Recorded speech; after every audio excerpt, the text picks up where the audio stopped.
Hi there, everybody. My name is Kate, and welcome to my channel, Trinergy Awakens Naturally. So it's a weekend. We're going raw and real and casual. I love waking up out of a cold, dead sleep and like, boom, got a message. Cool. I needed to hear it because it was an uncomfortable conversation yesterday. So come in, lean in, bestie, let's talk for a second. What happens when we have dark and twisty thoughts? You know, I'm not talking about the dark and twisty thoughts of others. Let me put some guidelines and some boundaries on this conversation. I'm talking about MK Ultra of our own mind, manipulating and managing our own mind, not other people doing it for us, giving us, information to help us build those twisty thoughts. I'm talking about our own, the ones that we create on our own. I'm talking about when we have some hateful, weird, like, I sure wish that person would just fall down and break a bone or something, when we have those kinds of conversations with ourselves, if we're even allowing ourselves to admit that we had those thoughts, okay? So here's the deal. I was in a conversation recently with someone. Backtrack for a second, sorry, let me pull myself in a little bit. That a month ago or so, I went through an ayahuasca ceremony. And ayahuasca, if you're not familiar, is a plant medicine. It'll kick your ass all up and down the supersonic, ultra freak out highway. It really is a very universal experience for many people. It was for me, and it was definitely that way for the other people in the room, except for one dude, okay? Now, it's meant to clear a lot of dark and twisty places within us based on trauma, based on karma, based on timeline junk. It's based on a lot of stuff. It's an individual process. However, it is a plant medicine that is very much known for bringing up the dark, getting into the dark night of the soul is the minute you drink that stuff usually, and it introduces us to parts of ourselves and parts of, things that we've held in very dark spaces, whether it was done to us, we did it to somebody else. I'm not commenting, I'm just saying it brings up the ugliest parts that are residing within us. For whatever reason it's sitting in there, it's given as a means to draw that out and bring it into light and bring it into transmutation and transcendence to deal with it. So it's not for the faint of heart at all. But anyway, there were 5 of us in this session, and one dude, I call him Monk Man. He's a very sweet young man. He's probably in his 30s. He's adorable. He looks like a little teddy bear. I just wanted to, hug him and kick him all at the same time. And that was the conversation, is that I'm sitting on my mat, at some point. It's a two-day experience. One night of drinking the ayahuasca and then go through that, and then the next night you do it all over again, and you have a whole lot of integration time in between. So the process itself, after drinking the ayahuasca can last, 6-7 hours, whatever. So again, individual process is there, but I was rolling around on the first night just having a really hard time, dealing with stuff that I'm pretty well acquainted, I thought, with those very dark spaces, those liminal spaces of, that's really unpleasant right there. And some trauma recall came up. I was already in the neighborhood of knowing that there's more in there than I really want to look at. However, I know it's probably going to come up because I had been gifted that little knowing 5 years ago about some very early childhood trauma that I never knew on a conscious level, but it sure was driving my behavior, of course. So anyway, I knew when I went into that ceremony that there's still work to do there. I had no idea what I was going to be experiencing, but let me just cap it at, it was not pleasant, and it was stuff that, even though I kind of knew, I don't know anybody that wants to look at trauma or wants to look at something that happened that was so painful and so awful, and just so, what the was that and why, all of these things. So I was having a minute, with my mat experience, that though I was grateful to be there, and I knew I had a lot of support both with my spiritual team, as well as the spiritual team that was there on the ground, human beings that were facilitating this process for us. There were many times when the first night I looked over and this young man was just sitting there. He was in, a very yogic looking position. He was seated on his mat. Now, he does a lot of yoga, hours and hours of it. He's been practicing yoga for a very long time, so he's very disciplined in his peace state, his Zen space. He's very well acquainted with it. Me, maybe not so much, not in the same way, and definitely not that discipline that I can just get there, right, as well or as fast, especially in the midst of this ayahuasca experience. Not better or worse, as we all have our skills. It's just that was where I was with it, is that I'm not in some zen space with this. I hate this shit, and I can't believe this. And I was feeling very indignant and full of rage and full of, the anger and the indignation of what the hell were these people thinking? What were they doing? I mean, a whole host of very rightful thinking that, that's okay. It's allowed to think whatever you think, Kate. It's a matter of, what are we going to do with that? It's not a matter of having the thought. It's a matter of what you're going to do with it. But we'll get to that in a second. But I was opening my eyes every once in a while, clutching my gut and like, oh my God, no, make this stop, make it go away. I don't want to see this. And I open my eyes and I look over and Monk Man's just sitting there, and I thought, I want to kick you. I want to get up off this mat. If I could giraffe walk over there and not fall down, I would kick you with full force, like full frontal assault. I'd be all over you. And these thoughts are coming up, and fortunately, I was aware enough in that observation space to be able to pull back and say, that's interesting, because you're not generally a violent person. In general, you're not a violent person, but especially to somebody who's just monkeying out over there doing his thing. What's your problem? So I start kind of interviewing that, set that trauma junk aside, because we've already seen all that. We don't need to keep watching that movie. I already got the CCTV on that. I don't want to rewatch that. That's not a rerun I want to see, so I'm clear on that part of it. So let's open up and figure out, why do we want to push it that direction and be angry at him? Why do we want to kick him? What is the idea of wanting to spread the violence, and spread the violent feelings that you have? What is that? And it occurred to me, dropped in a little bit more solidly this morning, that based on a conversation I had yesterday with a young man that, different man, it's a young man, but a different person entirely, in a different space in his journey, as we all are. And he was not in the ayahuasca ceremony, has nothing to do with those people or anything about it. He's a completely separate friend, right? So we're talking, and he says, well, I shouldn't be having these feelings. I shouldn't think that, or something along those lines. And I was like, what, those dark and twisty things? And he said, yeah, I know, that's just such a hateful thought. And I said, hold up a second.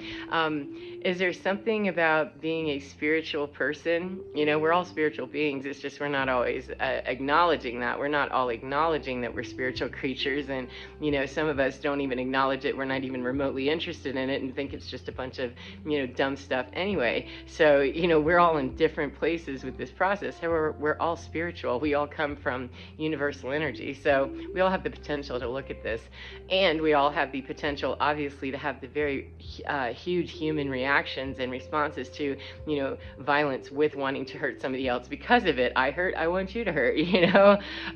So I said, well, is there some reason why you're not allowed, as a human being, as a spiritual being with your avatar, that little package there, is there some reason that you're not allowed to have those feelings or have those thoughts?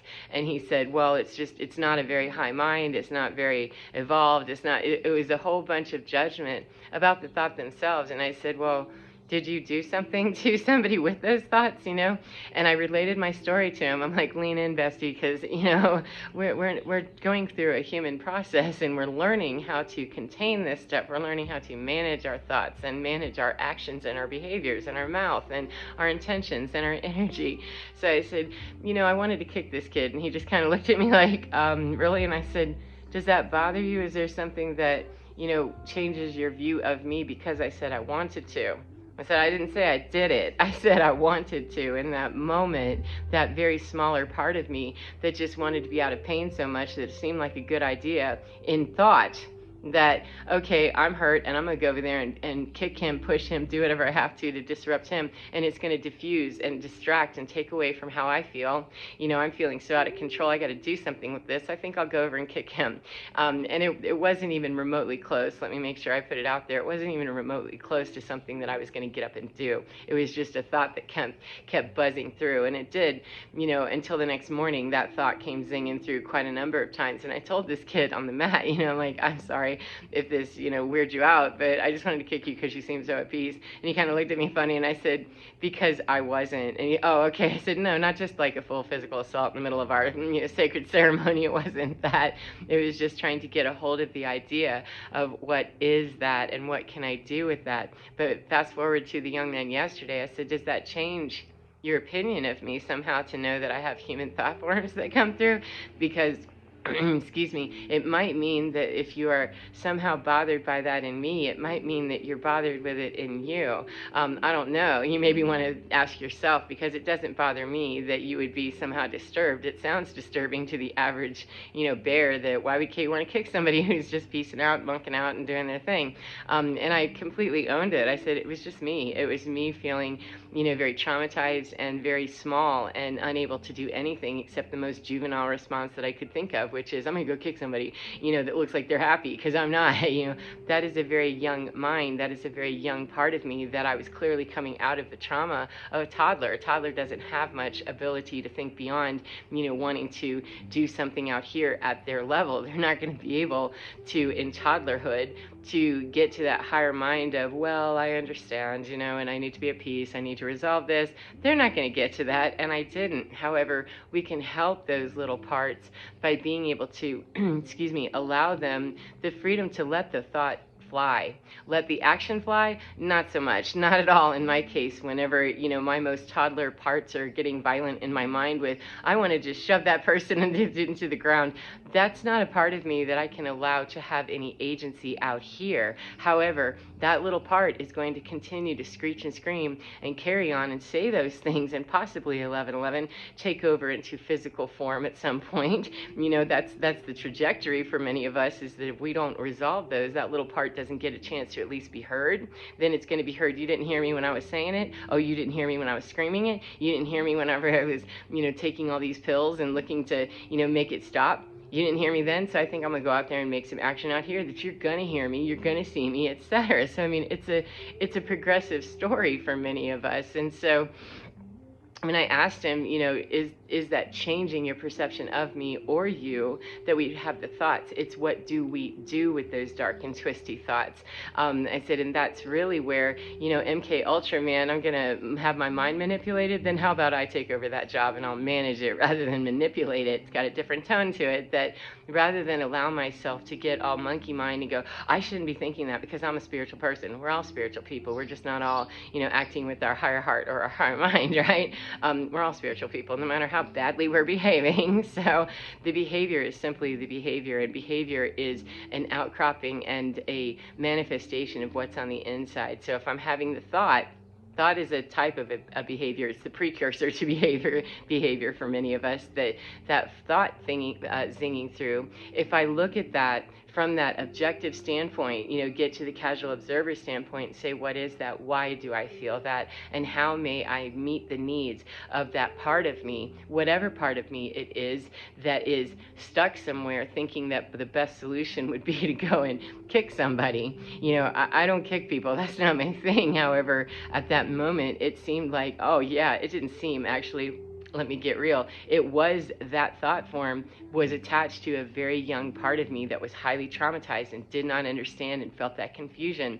And it was really quite an odd place to be in, because one part of me was right there with it of, this isn't fair, and and I hate him, and all this stuff that clearly that is not the adult Kate. That's not the person who's also here, in the adult body. And not that I'm all one person. However, those smaller parts of me are still a part of me. If I'm thinking it, I can't blame that on anybody else that I want to kick somebody. I can't say, well, it's his fault, I want to kick him because he's at peace.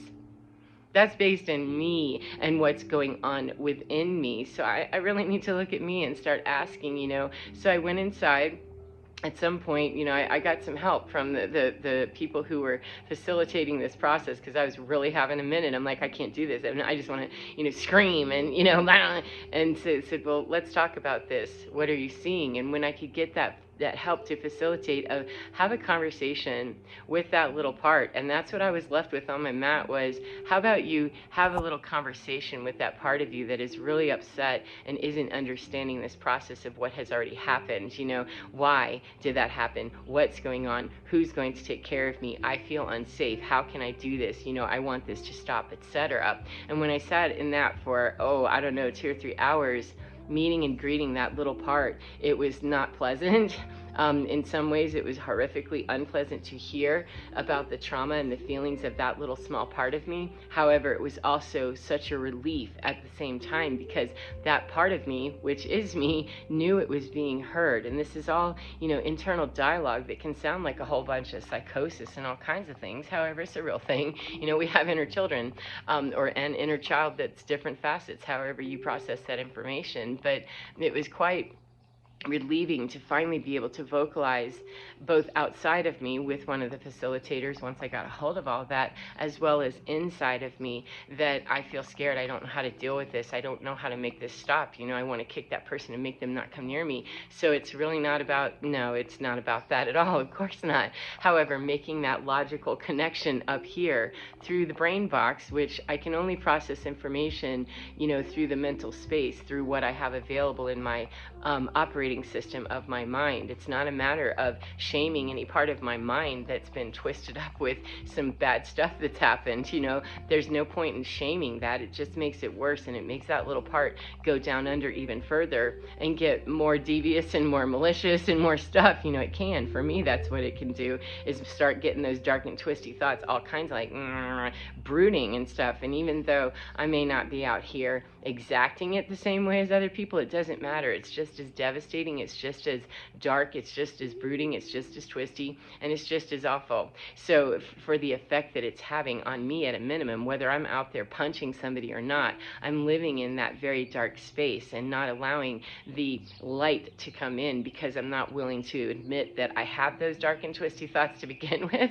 I do occasionally. I don't have them on a daily basis anymore. However, it goes a lot faster when I acknowledge the fact that I'm out in public sometimes and I think something really unkind, that just shut up, I think something like that, to someone, and like, ooh, that's a good opportunity to say, what's that?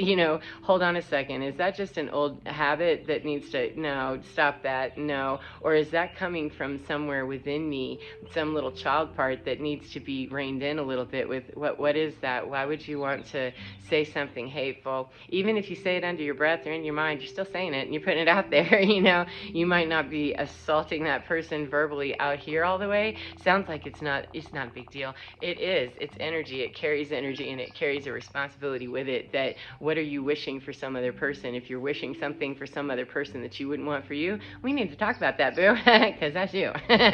And so, when I have those occasions where I have a kind of dark and nasty thought about someone, or myself, it's like that's the time to really notice that. Get very good about noticing, where do I feel myself getting critical? Where do I feel myself getting willing to get, kind of ghetto with some stuff in my mind? Because, that's a slippery slope for many people, that if we allow ourselves to sit in that moment for very long, we'll be out here saying things, and then that's just a little hop, skip, and a jump from doing things, and then, and somehow we can, me anyway, I could justify it that, well, I didn't say it out loud. Doesn't matter. You're still responsible for every thought you have, whether you verbalize them out here or not. And it's not a matter of taking responsibility and that I'm now in trouble because of it. It's that I'm responsible for having that thought. And ooh, that's like littering out my car window and say, that really wasn't cool. Let me turn right around and go pick up that garbage that I just threw out my window and properly dispose of it. And it's not about picking up any shame about having done it. It's about being ignorant for half a second, or juvenile, or emotionally stunted, or however you look at that that was in a dark space and we need to go and put some light on that, pick up that trash and take it to its proper receptacle. That's it. And leave off all the shame and the blame and the terrible feelings about what a horrible person I am that I would have done that in the beginning. So I'm not sure how my friend last night ended it in his mind. I don't live in there. However, it did help both of us to understand that it's not about having those places that are confused, that are dark, that, when we're going through a dark night experience, whether it's this big or this big, if it's a minute of it or if it's a week or a month or a year of it, when we're in that space, we're going to be more inclined to feel those dark and twisty thoughts, to feel those negative emotions. And it's okay. They're normal, they're appropriate, and they're okay, because they're coming up in us, and we will not reach that resolution until we're willing to realize that that is what's going on for me. I am feeling quite mean. I am feeling quite hateful. I am feeling like I would punch somebody if I was allowed to get away with it. You know, those things. It's not a matter of landing on that and saying, and shame on you because of that. There isn't a shame on you even if I were to enact it. The shame is just an unnecessary component we put on one another. There's accountability, and there's definitely some karma and some, you know, cause and effect that's put there at every level that we're playing, which is why it's really important to catch it as soon as we can. Start noticing, where do I feel myself getting very snarky, critical, judgy, you know, whatever, or dark and twisty, whatever that looks like in your mind. You know, it's not in somebody else's.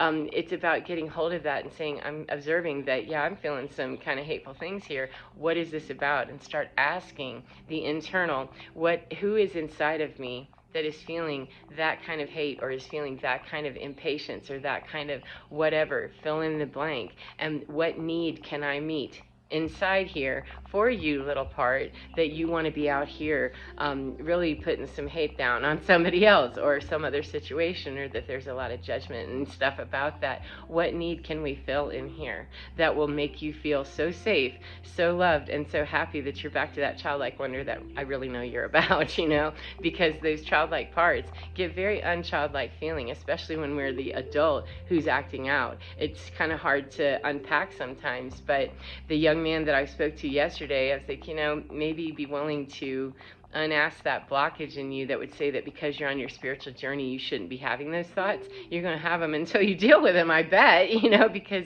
that's a part of who you are. It's okay, you know, and I don't see you differently. If you see me differently, then, you know, it's okay. I'm going to be your friend anyway, unless you start, you know, acting out towards me. We're going to have those conversations. But it was such a beautiful place for both of us to realize that his dark and twisty looked different and sounded different. However, it comes from the same place of trauma, of baggage, of history, whatever it is. It all comes from that same similar space, and being able to recognize that in one another, that we're both spiritual creatures, we all are, and we both are on our spiritual journey. We're consciously working on that and consciously creating with the universe and co-creating with the universe.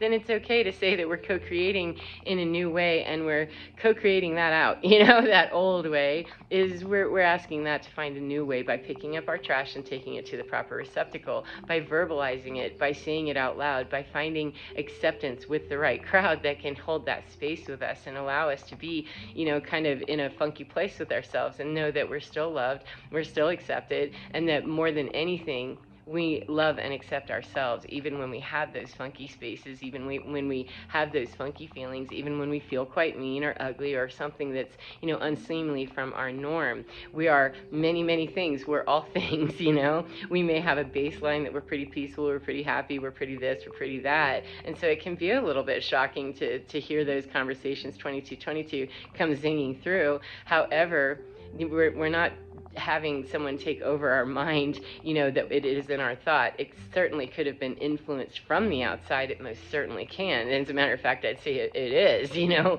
we're all influenced. Our thoughts are based on a lot of other information. However, if we had the thought, it's ours to deal with. So I'm going to leave you with that and hope that that's been helpful to you in some way. And I hope that you enjoy your day no matter what part of the day you're in. And remember, get within your skin, because you're divine.